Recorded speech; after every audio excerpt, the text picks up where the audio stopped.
பாதுகாப்பு வேணும் முக்கியம். எது எப்படி போனாலும் சரி பெண்களுக்கு பாதுகாப்பு வேணும்.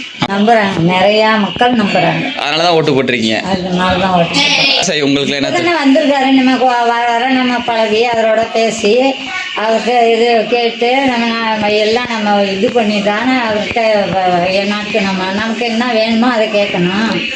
இல்ல, உங்களுக்கு அடிப்படையில என்ன தேவைப்படுது மக்களுக்கு? நம்மள மாதிரி அடிப்படை மக்களுக்கு, விவசாயிகளுக்கு என்ன தேவை? இன்னைக்கு தானே ஆட்சி ஏற்றுறாரு, இனிமே போக போக நாங்க கேட்கறத செய்யட்டும். இல்ல, அதான் செய்வார நம்புறீங்களா நீங்க? மக்கள் நம்புறாங்களா? நம்புறோம்.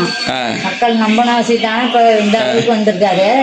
எதனால இந்த ஆட்சி மாற்றம் ஏற்பட்டு நினைக்கிறீங்க? திமுக வந்து இப்ப விஜய்க்கு ஓட்டு போட காரணம் என்ன? மக்கள்லாம் எது என்னன்னா நம்ம என்னத்த புதுசா எம்ஜிஆருக்கு அப்புறம் இது ஆட்சி சரியில்லைன்னு விஜய் பார்க்கணுங்கிற ஒரு கொள்கையில தான் செஞ்சிருக்குவா. செய்வாரு, நம்மளுக்கு சலுகையா செய்வாரு, நல்லது கேட்கலாம் கெட்டது கேட்கலாம்னு செய்யறாங்க.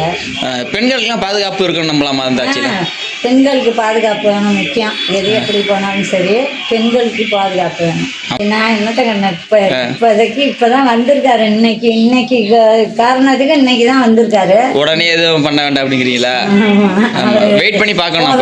நாங்க வெயிட் பண்ணி பார்ப்போம் என்ன மக்களுக்கு பாதுகாப்பு கொடுக்குறாரா இல்ல நமக்கு என்ன கொள்கை செய்யறாருன்னு நம்ம புரிஞ்சுக்கிட்டு ரொம்ப ஆரோக்கியமா இருக்கும். மக்கள் நம்புறாங்க, நிறைய மக்கள் நம்புறாங்க. அதனாலதான் ஓட்டு போட்டிருக்கீங்க. அதனாலதான் ஓட்டு.